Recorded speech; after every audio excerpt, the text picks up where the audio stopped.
A thanatologist is a person that works with meeting the needs of people that are dying.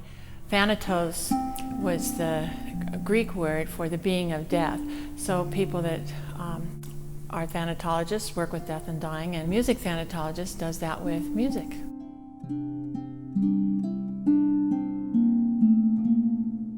It is a wonderful practice, and it brings a lot of peace to people.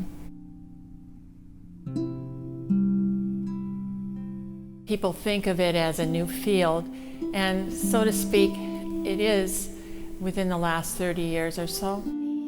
The idea of using music in healing is something that is very old, and so it's actually something that we're going back to rather than something that we're inventing.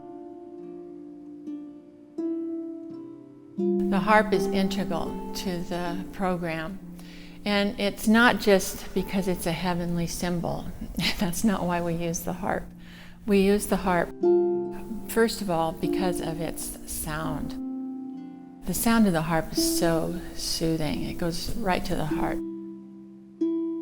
It's not an invasive kind of instrument like a horn or something. Even piano can be harsher than the sound of the harp. Music is very intrinsic to the human being. We live in a universe that's full of sound and rhythm. Our bodies themselves beat, they vibrate, they sing. Our whole skin system is like a big drum head. We're very attuned to being made of music, and we have rhythms in our body, rhythms in the universe. So when we play for people that are very ill and very vulnerable, and who for some can't really even comprehend words, to hear music is like a coming home.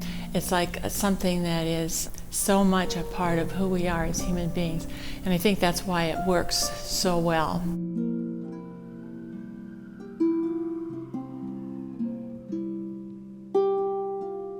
Music-thanatology is important to me because I heard it as a call. I'm doing exactly what I was created to do.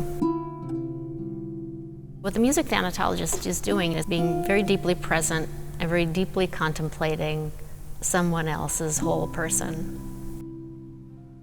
A key thing of how we practice is it's not about the music, it's not about me, it's about what's happening in that moment with that person. The choices I'm going to make right here are those in alignment with what I see and can receive from that person.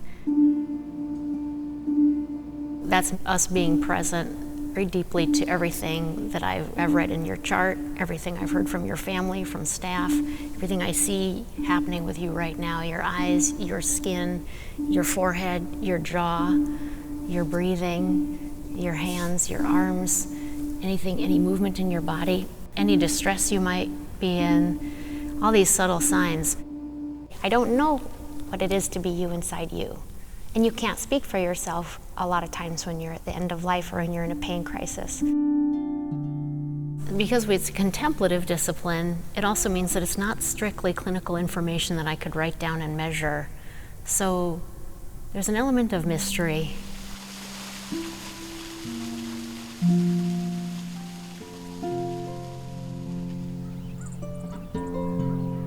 Our goal is not to make it all better, it's to support people in their process. I am very comfortable in intimate moments, birth and death, and I'm very respectful of those times. I'm hopefully playing to them. I'm meeting them where they are. There are times when it feels like it's more for the family than it is for the patient. There may be conflict in the room. Some people not ready to let their loved one go, some people ready, and how does music bring that together? There may be people having trouble releasing their emotions, and oftentimes when the harp plays, tears come freely. When it's close to the end and a person might be having some challenge letting go, it's like the rhythm lets go. It becomes non-rhythmic. It may become just several notes. It becomes unfamiliar, so that there's nothing for them to hang on to and to invite them to release and let go.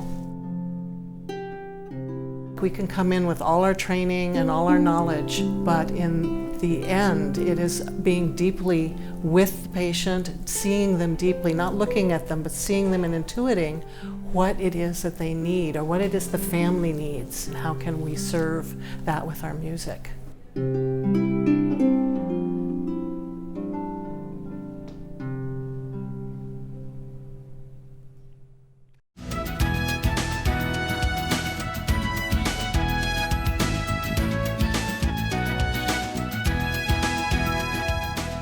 If you have an idea for Northwest Profiles, send it to KSPS TV, 3911 South Regal, Spokane, Washington 99223.